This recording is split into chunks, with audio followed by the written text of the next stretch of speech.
بسم الله الرحمن الرحيم. ارتئينا إجراء حوار مع السيد عبد العزيز العشير، مرشح اللائحة رقم 1 الخاصة بانتخابات تعاضد أنفام، بغية إعطاء نبذة مقتضبة حول التعاضدية، مفهومها، والانتخابات التي ستجريها تعاضد أنفام يوم 23 دجنبر 2014.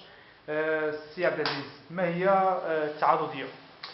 بسم الله الرحمن الرحيم. تنشكركم على هذه الاستضافة.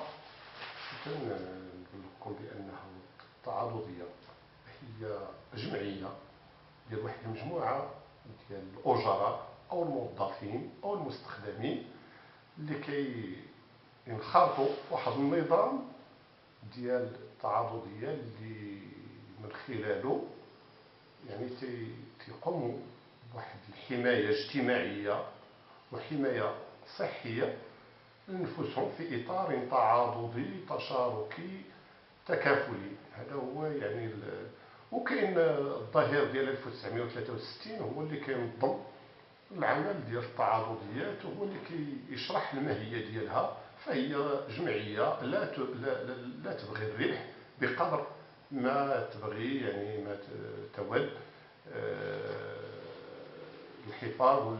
الحفاظ على صحة الناس. في نقطة ثانية نريد منكم توضيح للمنخرطين ومختلف المنخرطين بالتعاضدية الفرق بين التعاضدية وكنوبس. أشكرك على هذا السؤال. أولا فهي ممكن نقولوا الفرق ما بين كنوبس والتعاضدية، لأنها كنوبس أو الصندوق الوطني لمنظمة الاحتياط الاجتماعي هي جمعية كبيرة، هي اللي كتضم في الداخل ديالها جميع التعاضديات. غادي نشوفوا شحال العدد ديال التعاضديات. عندنا في المغرب 8 ديال التعاضديات، وعندنا تعاضدية وحدة خرجت من هذا النظام ديال هذا سميتو. نعم. عندنا بداية عندنا التعاضدية ديال عندنا التعاضدية كي قلنا ديال عندنا التعاضدية اللي كتسمى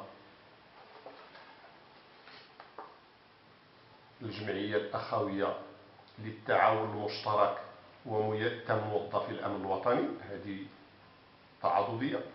كاين التعاضدية العامة للبريد والمواصلات، كاين تعاضدية الجمارك والضرائب غير المباشرة، كاين الهيئة التعاضدية لموظفي الإدارة والمصالح العمومية ديال المغرب هي الأونفام، كاين التعاضدية العامة لموظفي الإدارات العمومية لمجيبا، كاين التعاضدية العامة للتربية الوطنية لمجيوان، كاين تعاضدية القوات المساعدة، وكاين تعاضدية مكتب استغلال الموانئ، وكانت معهم التعاضدية القوات المسلحة الملكية، إلا أنها في سنة 1999 كتخرج من هذه المنظومة ديال لاكنوبس أو ديال الصندوق الوطني للضمان الاحتياطي الاجتماعي، وكتولي مستقلة بنفسها في تعاضديتها، ولكن هي كتخرج من لاكنوبس.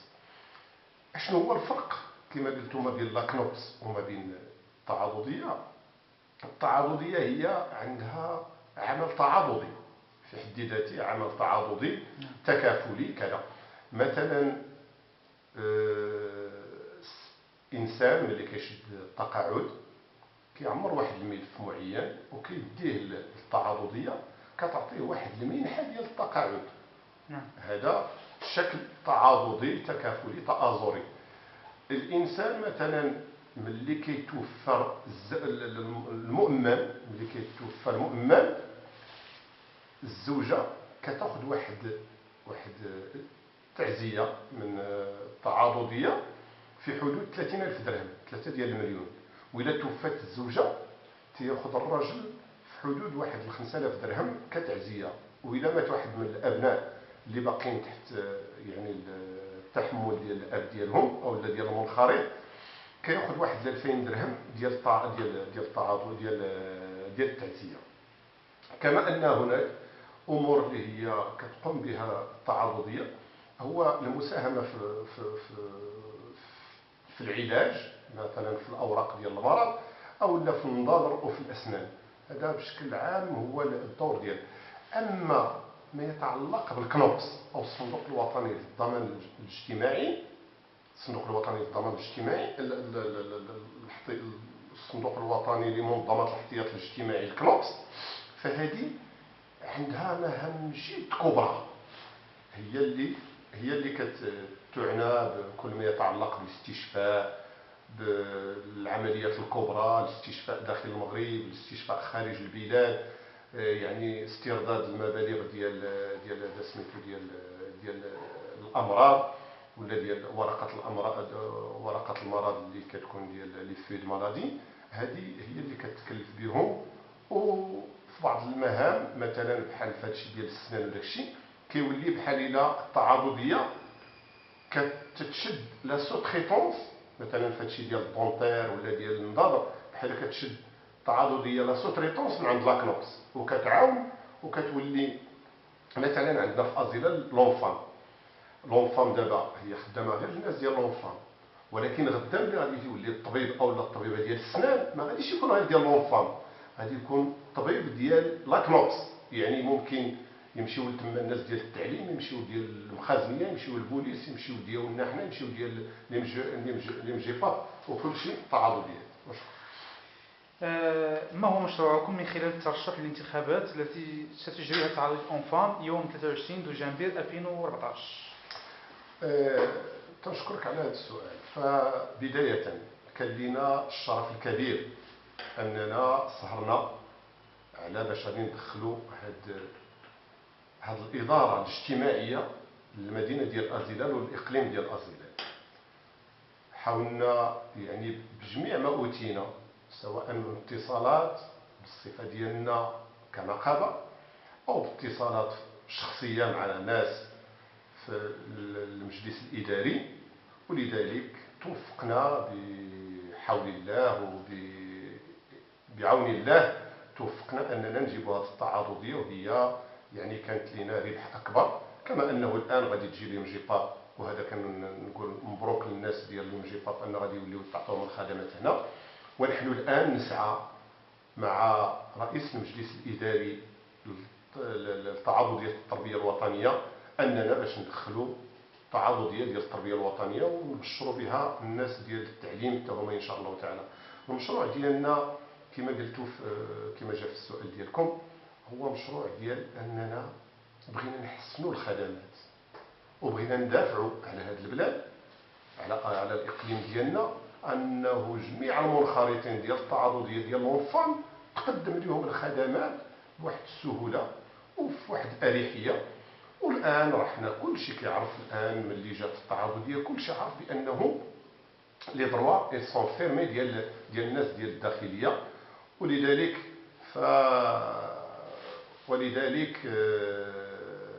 غادي يكون أول ما غادي نقوموا به هو نشوفوا الخلل فين كاين، واش بادي من العماله، واش في التريزور، واش في التريزوري جينيرال، واش او نيفو ديال لاكنوبس ولا ديال التعاضديه فين تيتسدوا هذا سميتو. تنطلبوا من جميع المنخرطين في النهايه ديال هذا اللقاء المقتضب اننا